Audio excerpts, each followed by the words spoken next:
नेहाई मोटे तगत करनी कौन कला माँ मड़ी आई मावड़ी आवड़ वेगी आय सुध बुध दीजे शंकरी मेर करे महमाय चिंता विघ्न विनाशनी कमलासनी सगत वीण हथी हंसवाहनी माता देव सुमत आपदाम अपहर्तारं दातारं सर्वसंपदामं लोकाभिरामं श्रीरामं हरिभूयो भूयो नमाम्यहम् वसुदेवसुतं देवा कंसचाणूरमर्दनं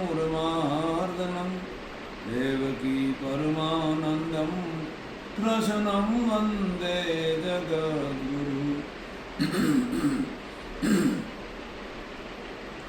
वात्सल्यमयी करुणा की मूर्ति, विश्व का भरण पोषण करने वाली कामधेनु स्वरूपा गौ माता के चरणों में नमन कर परमपिता परमेश्वर अविनाशी अव्यक्त अजन्मा अनंत निर्विकार उस ब्रह्मांड नायक परमपिता परमेश्वर के चरणों में कोटि से प्रणाम करते हुए सभी पूरे विश्व और पूरे ब्रह्मांड में जो भी आत्माएं थलचर, जलचर, नभचर एवं जड़खान, जलखान, अंधखान और उद्भुत खान सबके भीतर विराजमान परमपिता परमेश्वर है, उनको मैं कोटि से प्रणाम करता हूँ। सज्जनों, हमारी संस्कृति बहुत अनूठी है। हमारी संस्कृति के मुकाबले संसार में कोई अभी तक ज्ञान विज्ञान कोई पैदा ही नहीं हुआ है, लेकिन वो धीरे धीरे कई लोगों ने विकास किया और हम धीरे धीरे बहुत कमज़ोर होते जा रहे हैं, क्योंकि हमारी मूल जो धरोहर थी वो हमने भूल गए, विसर गए। लोगों ने स्वार्थवाद में आके न जाने किस टाइप का प्रचार किया। आपको पता है कि हमारे धर्म ग्रंथ का क्या नाम है, बताओ। महाराज जी, मेरे हिसाब से तो गीता है, बाकी और ज्ञान आप दे दें। देखिए, हमारे धर्म ग्रंथ का नाम है वेद। वेद 4 वेद है जी। ऋग्वेद, यजुर्वेद, सामवेद, अथर्ववेद। चारों वेदों के उपवेद है। जो ऋग्वेद है उसका उपवेद धनुर्वेद है जी। जो यजुर्वेद है उसका उपवेद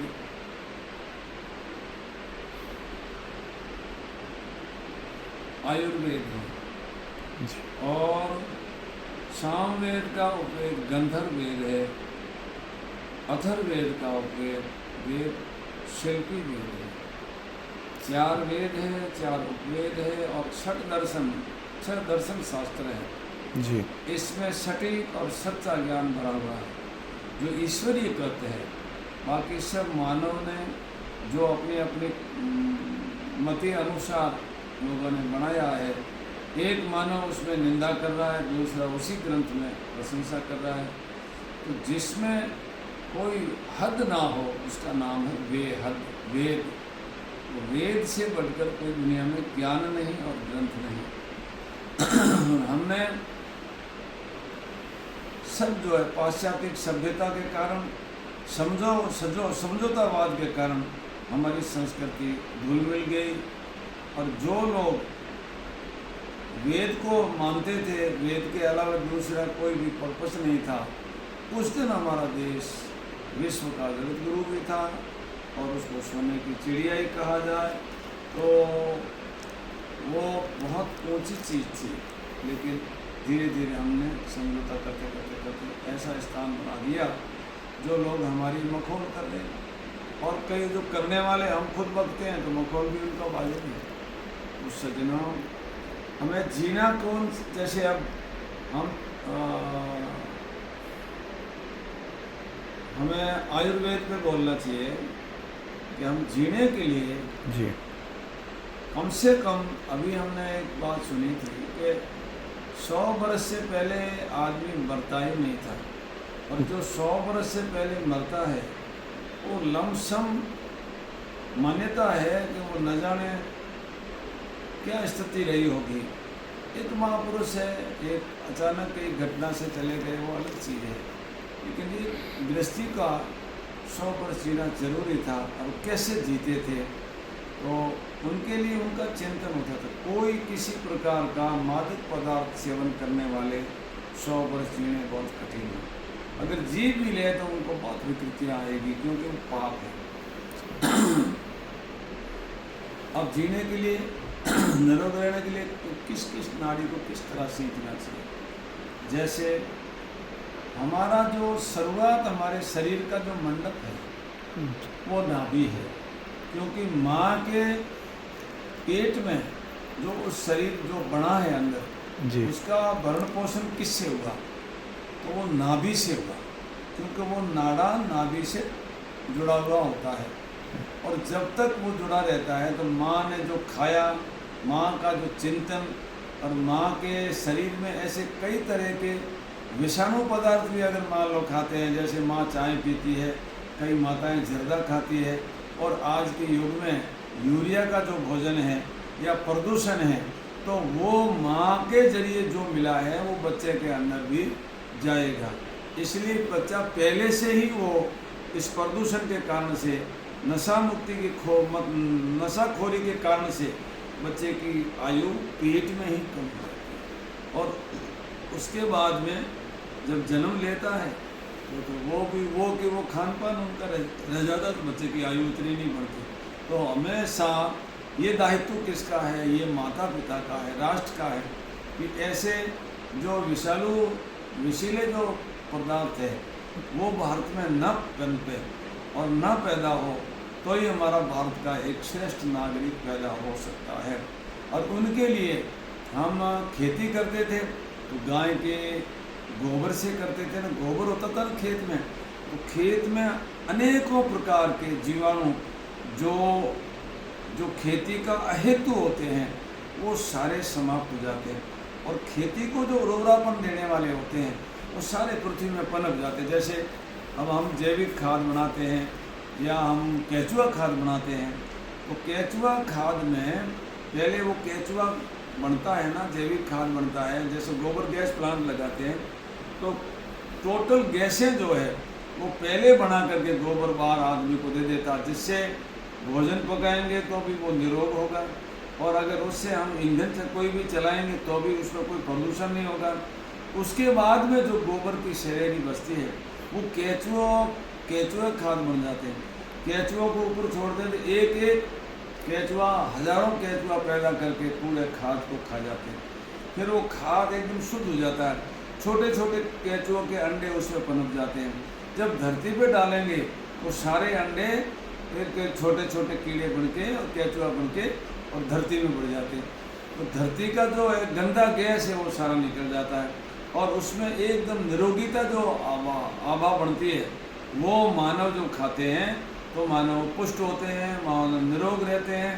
तो गाय के गोबर से कितना लाभ है, जिसमें कहते हैं गोबर में लक्ष्मी का निवास है, तो झूठ नहीं है, क्योंकि सचमुच ही गोबर में लक्ष्मी का निवास है। अनाज ज़्यादा होता है और अनाज निरोगा होता है, इंसान निरोग रहते हैं तो देश को थामा देते हैं, देश को बचा के रखते हैं।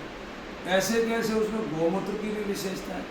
गौमूत्र एक ऐसी चीज़ है जिससे अनेकों प्रकार के मानव के पीने के कारण से अनेकों प्रकार की बीमारियां दूर हो जाती है। जैसे कैंसर की बीमारी है वो भी गाय के गोबर से, गाय के गौमूत्र से ठीक हो जाते हैं, और पेट की तमाम बीमारियां ठीक हो जाती है। कोई भी मान लो पेट में कब्ज है या और कोई गैस है, तो गौमूत्र पीने से सारी बीमारी पूरी की पूरी समाप्त हो जाती है। तो गौमूत्र भी हमारे लिए बहुत निरोग है, गोबर भी हमारे लिए बहुत कीमती है। और साहब घी और दही की दूध की तो बात ही क्या करते हैं। देखिए, जब आदमी धारोष्ट दूध बच्चों को पिलाते हैं तो बच्चों के हड्डियां ऐसी मजबूत होती है कि कोई 6 फुट से कम तो किसी भी सूरत में उसकी हाइट हो ही नहीं सकती। तो आजकल जो है चाय पीते हैं और ये यूरिया खाद के जो भोजन करते हैं, उन माओं के बच्चे 4-4 फुट के होते हैं, तो ये एक पतन का कारण है। उससे बचाएगी कौन? गाय, जिसके गोबर से खेती करके हम उसका अनाज खाएंगे तो हमारा भला होगा। इसी ढंग से मैंने देखिए एक बार भोपाल में गैस कांड हुआ था। गैस से सारी प्रभावित हो गई थी, वहाँ की जनता मर गए थे, कुछ लोग बचे। तो उन्होंने पूछा कि भाई पूरे चारों तरफ लोग खत्म हो गए तो तुम्हारा ही घर क्यों बचा है, तुम्हारे अड़ोस पड़ोस वाला क्यों बचे? तो खुद गाय का गव्य सेवन करने से खुद तो बचते हैं, लेकिन उसके पड़ोसी भी बच जाते। तो कहा भाई हम तो गाय के गोबर से तो हमारा घर निकला हुआ है और हम गाय के घी से हमेशा यज्ञ करते हैं, दीपक करते हैं, इसलिए हमारे वो प्रदूषण असर नहीं किया और हमारे जितने दीवार से सटे हुए घर है वो भी हमारे चारों तरफ बच गए, क्योंकि 150-200 मीटर तक वो गाय का यज्ञ का दीपक का प्रभाव रहता है, वहाँ तक कोई बीमारी नहीं आती। ये बिल्कुल दुनिया जानती है कि भोपाल कांड में वो परिवार अग्निहोत्री बच गया था। तो घी दूध से, घी से इंसान का शरीर बढ़ता है, बल बढ़ता है और हर तरह से उसकी वृद्धि होती है, वीर्य की वृद्धि होती है। और गाय के घी से हम यज्ञ करते हैं तो पूरी प्रकृति प्रभावित होगी। जैसे हमारा शरीर 5 तत्वों से बना है, तो 5 तत्वों की उपासना अगर करनी है तो केवल गाय से होती है। इसलिए गाय को 33 कोटि देवताओं की जननी कहा है। कोटि कहते हैं प्रकार को, 33 प्रकार के देव है। जैसे अग्निदेव है, अग्नि में हम गाय के घी से आहुति देते हैं, अग्नि वायु को देते हैं, वायु देव है। वायु भी अपने पास नहीं रखता, अंतरिक्ष तक पहुंचाते हैं, तो अंतरिक्ष से आकाश भी देव है। फिर आकाश में ऑक्सीजन की वृद्धि होती है, कार्बन डाइऑक्साइड का रिएक्शन हो जाता है, तब वो बादल बनते हैं। तो बादल पृथ्वी पर बरसते हैं तो पृथ्वी और पृथ्वी निवासी सारे तृप्त हो जाते हैं। वो किनसे? गाय के घी से। पूजा 3 प्रकार से होती, पूजा हरि, पूजा अरि और पूजारी। एक मंत्र विधि, एक तंत्र विधि, एक जंत्र विधि, 3 विधियाँ हैं। पूजा हरि जो है वो गाय के घी से और वेदों के मंत्र से होता है, इसलिए वेद सर्वप्रिय है और गाय सर्वप्रिय। वेद माता ही गाय को ही कहा है, तो गाय, वेद को अगर पूर्ण लागू करना हो तो गाय ही एक ऐसी शक्ति है जिससे हम उसको पूर्ण तरह, उसका सारा प्रभाव जो है हम उसको ले सकते हैं। इसलिए गौ माता से बड़ा कोई दुनिया में नहीं। वेद माता है, वेद को भी पैदा करने की क्षमता है तो गौ माता है। इतनी गाय में ताकत है। तो 5 देव प्रभावित हुए तो फिर बाकी 33 प्रकार के देव कैसे प्रभावित होंगे? तो जैसे नदियाँ ये देव है, वनस्पति देव है, तो वनस्पति वर्षा होगी तो नदी भी भरी जाएगी और वर्षा होगी तो वनस्पति होगी। अन्न देव है, माता पिता देव है। जब अन्न पैदा होगा तो हमारे माता पिता गुरुजन सारे प्रसन्न होंगे। ऐसा करके 33 प्रकार के देवताओं की जननी गाय है। तो गौ माता की सेवा करें और गाय के गव्य को इस्तेमाल करेंगे तो हम सच्चे आयुर्वेद के उपासक बनेंगे। फिर हमको भोजन कैसे करना, भोजन पीना और पानी खाना। कोई कहता है भाई हमने तो चाय नहीं पीता, बीड़ी भी नहीं पीता, तो फिर 40-50 वर्ष में क्यों मरा? तो उसमें कोई न कोई दोष था, उसने अपने जीवन को ठीक समझा नहीं होगा। बाकी तो सवाल ही नहीं, आदमी अधोगति जा ही नहीं सकता और कम उम्र में मर ही नहीं सकता, क्योंकि भोजन को पियो, पानी को खाओ। अब वो तो किसी को पता ही नहीं कि भोजन कैसे पीना। भोजन को इतना चबाओ कि वो पियो, तो अब आंतों को तकलीफ नहीं होगी। तो आंत तकलीफ नहीं होगी तो दांत खराब नहीं होंगे, दांत खराब नहीं होंगे तो स्वास्थ्य नहीं हिलेगा। और पानी को पियो ताकि जठराग्नि कमज़ोर ना हो। पानी पियो मत, पानी को खाओ। पानी खाओगे तो पानी मुंह में डाल के झकझकाओगे, ताकि ठंडा पानी है तो मटकी का पानी ठंडा होता है तो मस्तिष्क में चला जाएगा और मस्तिष्क की गर्मी जो है उससे वो पानी गर्म हो जाएगा। गर्म करके जब पेट में डालेंगे तो हमारी जठराग्नि कमज़ोर नहीं होगी। फिर मैंने आपसे कहा कि जो नाभि से हमारी जीवन शुरुआत हुई है हमें सब कुछ पोषण नाभि से मिला है।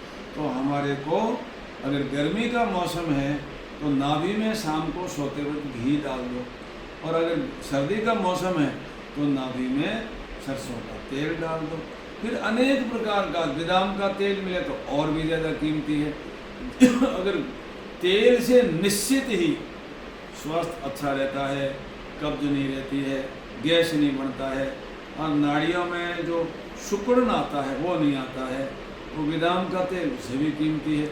और नाभि में बादाम का तेल कितना सा आता है, एक नाभि भरो तो आधा थकान भी नहीं आएगा। तो नाभि अगर के तेल के लिए बादाम की घानी कटा के अगर रखी जाए तो भी सस्ती है, महंगी नहीं। दारू पी करके तो लोग जीवन को बर्बाद कर रहे हैं, इससे तो अच्छा है। तो नाभि में सरसों का तेल सवेरे मालिश करके योग करें। और हमेशा ध्यान रखो, हमेशा जो 100 वर्ष जीने वाला व्यक्ति है वो स्नान 2 बार करे। 2 बार कैसे करें? कोई तो कहता है सुबह शाम में, नहीं। एक तो पहले स्नान इतना योग करो, इतना प्राणायाम करो कि पसीना टपकने लग जाए। तो पहला तो स्नान पसीने से करो, फिर पसीना सूख जाए, एकदम पसीने में भी स्नान नहीं करना चाहिए, नहीं तो और भी खराबी भी हो सकती है।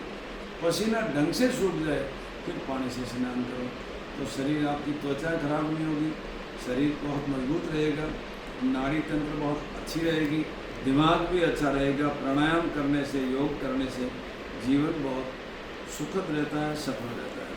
तो आहार का ध्यान देना, नींद का भी ध्यान देना। नींद ध्यान करते करते अगर नींद आ जाएगी तो जो नींद आपको 10 घंटे में, 8 घंटे में तृप्त करेगी, वो नींद 4-5 घंटे में भी तृप्त कर देगी और उसकी कोठो पूरा हो जाएगा नींद का। तो नींद ध्यान करते करते सो जाओ तो नींद बहुत अच्छी आएगी, गहरी आएगी। तो इस तरह जीवन को कैसे संभालना है, और जब इस तरह संभालेंगे, एक भोजन के बाद 1 घंटा बाद पानी पियो और 1 घंटा पहले पानी पियो।